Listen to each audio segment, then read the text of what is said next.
That was actually just like my worst game segue ever. It's like, cool kids are going to watch this game.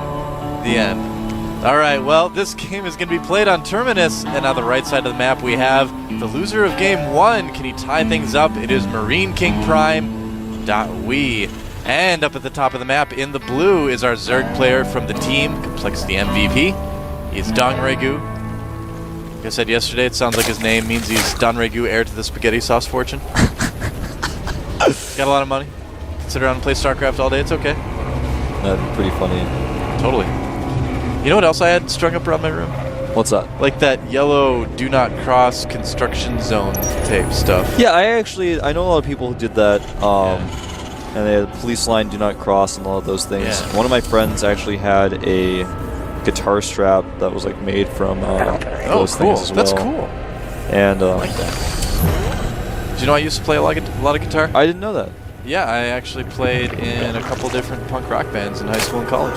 That's pretty cool, man. Yeah. Do you have any like MP3s of that? Somewhere. Oh man, I don't know if I have our CDs anymore. You're you're like so embarrassed. You're like, I don't know. If I can show you. I actually did have a CD, but I don't know where it is. Well, Sorry. more of this drone harassment from DongRaeGu. Obviously, we saw this in the previous game, and it's very annoying to deal with. He has to pull a second SCV. So now that SCV is under attack. That's okay, though, because there's going to be some potential double barracks pressure coming at DongRaeGu. This time I'm okay with it. I mean, this is most cases I'm not. But. This is a very different situation than we saw last game. Yeah. The 2 barracks pressure here is something that MarineKing is intended to do on this map. This is very common strategy for MarineKing to do on this map. It's very common for Terrans to do on this map in general.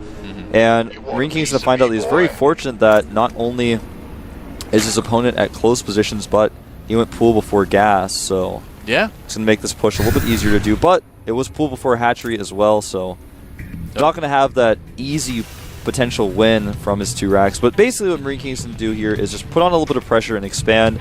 And then what we're probably going to see is that SC Foyu style 4 barracks pressure afterwards, where he just constantly rallies units out of 4 barracks. Yeah, that has been really strong lately. We've seen players like Gumiho take down Nest T with that style. Yeah. So yeah, it's pretty strong. A couple Zerglings out right now for DongRaeGu. Yeah, you can really see the pool first coming into play here, where he just has enough units to keep MarineKing back. But at the same time, with the 2 racks, of course, that many Zerglings, that's much fewer drones that he's going to have.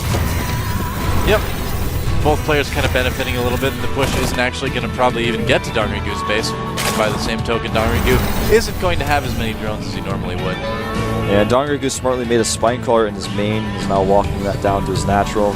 Comically walking that down to his natural. Spine crawlers are like the funniest thing ever when they walk, man. Yeah, they do look a little bit funny. Where's he going, actually? Just walked out in front looking bold right now. Oh, there it is. It's going back, and it doesn't get burrowed in time, actually. Yeah, for that reason, he actually miscontrolled his spine crawler a little bit, but... Luckily, they're pacifist Marines, so he's fine. The Marines are trying to catch the Zerglings, obviously. Yeah. It's just a complicated dance that's going on here between these players. What is this? What is going on with MarineKing sending an SCV up to the top of his 3rd base? He wanted to check for the Overlord to see if he could get a Overlord kill. Yep. But DongRaeGu is more patient. Didn't send his Overlord down there yet.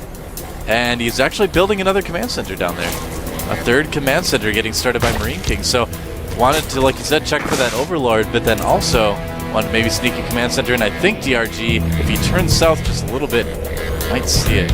Yeah, it's going to be tough for him to see it with the Overlord path on its current rally, but it will pass it eventually. He's going to go check for that. That's obviously the point of that Overlord, to check for that 3rd base. And back at home, MarineKing is just still producing off the 2 barracks. He has added a 3rd barracks, which will completely wall him in. Yep. And what he's going to do with his Marines now is just make sure that DongRaeGu has to make a few Zerglings every now and then, and that he can't comfortably take a 3rd base. Yeah. He's actually going to attack with his spine crawler. I'm not sure if I agree with this. He's actually losing several Marines here. Oh. Spine crawler getting 2 kills, 2.5, I guess you could say, because 1 Marine is 1 poke away from death. No such thing as a half kill. You're either dead or you're alive. Well, that's it. Oh. No, man, it's a half kill. It's an abstract concept. What's the square root of -1, it's man? Like the Schrodinger's cat of kill adjustments in StarCraft 2. It's like if a Marine is in a siege tank, do you know if the Marine is really alive or dead? I don't know, man. We don't know. If there's 2 Zerglings and an Overlord, are both Zerglings dead? If you put a Zergling in a small radioactive isotope and an Overlord, All right. Alive or dead. Here's a question. I asked this on Twitter the other day. I got a lot of good replies, but I want to ask you guys now because I know not everyone follows me on Twitter. Are all Zerglings twins? Yeah. Are they all twins? Is that actually just to confirm the fact? Are all Zerglings twins, man? I think so. DongRaeGu is spotting that the command center is going to be placed there very soon. Yeah. He actually, I do not believe, saw the actual command center. No, he did not see the command center, so he only saw Marines attacking rocks. So he doesn't know that, that specifically that the command center has gone up already. Yeah, he may think it's just kind of preparation for making that third. He probably isn't aware that it's already done. It's a very fast turn. And we'll find out. That's the question. Baneling Nest on the way for DongRaeGu as well as the lair. As well as the lair. Oh, no, you have to buy me a Coke. What? Why do I have Pepsi. to buy you a Coke? I said don't. Pepsi's better. Never mind. Well, DongRaeGu is just now going to take his third hatchery. Obviously, he's very far behind in that sense because MarineKing is already mining from 3 bases. He's got 3 orbitals up, so he can drop 3 meals at a time, and I don't need to tell you guys how much income that generates. So DongRaeGu is not in the best position here. He's spreading creep like a madman, 4 tumors at a time going down, and that's going to help him, of course, reinforce attacks that he might start making here pretty soon.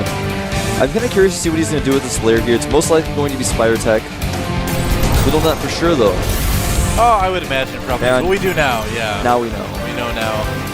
Well, Spire is so good on this map. I mean, there's a lot of places for the Mutas to come in and harass at various points. At these points. Positions, you can use Mutas for so many different things. Yeah. And DongRaeGu is actually spreading creep like an even madder man. Now he's gone up to 6 tumors down here at the end. 5 was not enough for him. He's going to be the maddest man soon. I was trying to think of some sort of like Mad Hatter Zerker. Yeah, I was trying to think of that, but the Mad Lurker. The Mad Lurker, Mad Infestor, man. He like controls other people's minds and makes them crazy too. Maybe. Well, MarineKing is actually mining almost only gas from his third base. He's actually dropping mules there, but he doesn't really have SCVs mining there. Only mules. And he's actually right now adding a second factory. He's got an armory up. He's getting his very fast 2-2 upgrades, and part of that comes from that additional gas he's getting from his third base. You can see DongRaeGu using his third base for almost the exact same reason. Look at that gas income for both these guys. MarineKing having an even higher one until that moment where the drones were transferred. Yeah, well, I'm sure DRG has a lot of things he's got planned to use for that gas too. Upgrades, of course, for both ground and air units. It's a lot of gas, and just a ton of mutas too. Yeah. Well, the creep spread of DongRaeGu, like I was saying, is getting pretty intense. It's already about 2/3 of the way towards MarineKing's base. Oh, look out, Overlords. A lone Viking. Kind of nice to have one of those out just to clear out the Overlords from near your base. Make sure to pave the way for any drops that you may want to send later on, you know. Look at that. Critical mass, octane. I don't know, it's like a space gas station. It's like we're still relying on fossil fuels. Come on, guys. Viking actually just wants to go over there and get fueled up. You know, Vikings look like they burn a lot of gas. I think Vikings have a large carbon footprint, Wolf. Yeah, I would say so. I think in the future, though, in the future of the future, they will have hybrid Vikings. Maybe. And not hybrid in the sense that they can land and walk on the ground and then lift up again. That's true. But in the sense that they're hybridized in some way. I don't know. They have like a little leaf on the side of them by the gas tank. It's like you're walking down the street and you're about to cross the street. You don't hear it coming. You get run over by a Viking. Like, oh, those electric Vikings. Bicyclists hate those. They do, man. Vikings. Yeah, they hate those Vikings. Well, here are the mutas, but look at this. MarineKing, he has foreseen this. He's ready. His third base does have some turrets in the position where the mutas are not coming from, so he's going to take a little bit of damage here. And yeah, a lot of room for him to chase the mutas away. They fly over the techno turrets. See where he's positioned his turrets? He's put them in such a way where if the mutas come from DongRaeGu's base, it's going to be well defended from them. But he is slightly vulnerable if they take another attack pattern, as we just saw. Yeah. Well, the interesting thing now is that is really fast. Plus 3/3 upgrades coming out from MarineKing. Yeah, it actually is. It's, well, it seems fast, but I think we just don't see a lot of games where the Terran just gets to sit back and power things. Yeah, like but he got that really fast third base and used it almost only for gas, so he's been able to get that upgrade up just really quickly. He hasn't stopped. He hasn't missed a beat on those upgrades. He's already got +1 for his vehicles as well. And he's going to have to cancel his command center, ironically. And he's actually going to lose a few Marines. Beautiful control again by DongRaeGu with these mutas, controlling the map, coming in at just the right moment. Oh, he's going to get a couple of these reactors too. MarineKing taking out a bunch of creep tumors. One thing to definitely keep note of, other than the tons of banelings morphing right now, is just the difference between DongRaeGu's muta control and like July's muta control. DRG is so much safer. Yeah, he's so much more crisp with his mutas. Yeah. And MarineKing has realized that, I mean, he's actually just saying, I'm at the going point, I'm just going to go. I'm not going to turn around, I'm just going to continue to attack. And he's losing his production facility slowly in his main, but this attack is still quite strong. But like you were saying, a ton of banelings have been morphed. Yep. About 30 of them. He's got 36 in total right now. And the mutas have to pull back. They have to do something about this big aggression from MarineKing. And these Marines are almost 3-3 too, so this is going to be pretty dangerous for him. 2-2 Marines alone are dangerous. Watch how fast they kill this queen, man. Oh! There. Bit of a misstep. But nice little elevator tactic here by MarineKing. He's going to lift up his Marines and pull back towards the siege tanks whenever banelings attack. Yeah. And DongRaeGu is actually in a little bit of trouble here because 3-3 is just finishing up right now. He has +2 carapace for his ground forces, but his mutas don't have upgrades to handle that. Man, Marines just chew through buildings so quickly too when they get those upgrades as well. Oh, here we go! MarineKing microing pretty well. Yeah, microing actually on 2 different sides against these banelings. And DongRaeGu might actually just die here, man. I don't know if he can hold this much longer. No, there's going to need to be some lucky baneling hits, I think, for DongRaeGu to fend off MarineKing at this point. He does have that base over at the 9 o'clock position, still mining, but is it going to be enough? Can he really produce that much out of it? There's already Thors walking across the map. Remember, he does have +1 upgrades for his vehicles. And 3-3 is finishing up like right at this moment. And here we go. That's still a lot of mutas, but the baneling's just getting killed so quickly. Yeah. Oh, here we go. MarineKing trying to get his Marines away in time. Oh, gets out with most of his Marines at the last second, but steps forward just once too soon, losing a majority of his Marines, and that's kind of something that DongRaeGu needed, but even if he cleans up this tank push, there's so many more units back in MarineKing's natural. He's actually sending another force to the 9 o'clock base as well. There are a few units waiting for him over there. Oh. At the 9 o'clock base, he lost a lot of his Marines. He's now pushing in there. There's a few more units waiting to defend. Yep. Oh, not really controlling that siege tank terribly well. That's taken out. Yeah, he's going to lose that tank. The Thor's going to do a decent amount of damage, but there's so many Zerglings here. Yeah, down to just 2 Marines. And the Thor should stay alive, but Lings do pretty well against Thors. So that, MarineKing was just on the verge of victory right there, but went back with his Marine Ball just a little bit too early. The mutas blocked his vision of the banelings. It's very difficult to kind of judge that sometimes.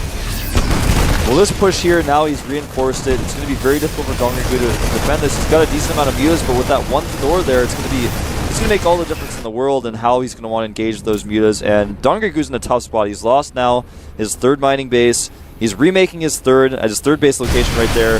But MarineKing is actually just going to gather up a large force and attack again, and I don't think he's going to have enough answer for this. Oh. See how well those 3-3 Marines do against mutas. GG. Yeah, I mean, DRG, he knew that his economy was hurt enough that he'd never be able to keep up with MarineKing at that point. And MarineKing ties things up. Ties us up 1-1, and DongRaeGu was trying to keep up on upgrades as much as he could with his carapace. He had +3 carapace on the way there at the end. But MarineKing with a super fast 3rd base that DongRaeGu did not react to properly. He saw only the Marines shooting at the rocks, and that made him feel like, oh, you're not going to have this for a while. I noticed that you made a lot of Marines. You were going to try to pressure me, and I'm just going to go fast layer. Yeah, he thought he was ahead in tech, and thought he was just in a superior position. But MarineKing had been mining that gas for so long, got those upgrades up really fast, even got fast +1 for his vehicles. And that was a pretty well-played game by MarineKing. Pretty sneaky, pretty tricky. DongRaeGu could have scouted a little bit better to help turn the tide, but his mutas control was great, and MarineKing's decision to not go home and to attack at that moment was actually really smart. Yeah, I mean, MarineKing just played it really, really well. And we really saw him get to kind of show off a little bit of his control that game, too. Aside from losing all those Marines to that one baneling hit, but kind of like I mentioned, it's so hard to know exactly when to stop, running away, because you don't want to run away too far, otherwise everything is just going to die to the mutas. Your tanks are just going to die like that, so you need to at some point stop to take those out. But if you stop too early, like we saw, you just get owned by banelings. So that was MarineKing's map choice. He chose that map. That's how this format works, guys. The first map is chosen randomly, but every other map is chosen by the loser. So And our next map is actually going to be Dual Site. This is chosen by DongRaeGu. And we're going to take a quick 5-minute break. When we get back, Game 3 between MarineKing and DongRaeGu on Dual Site.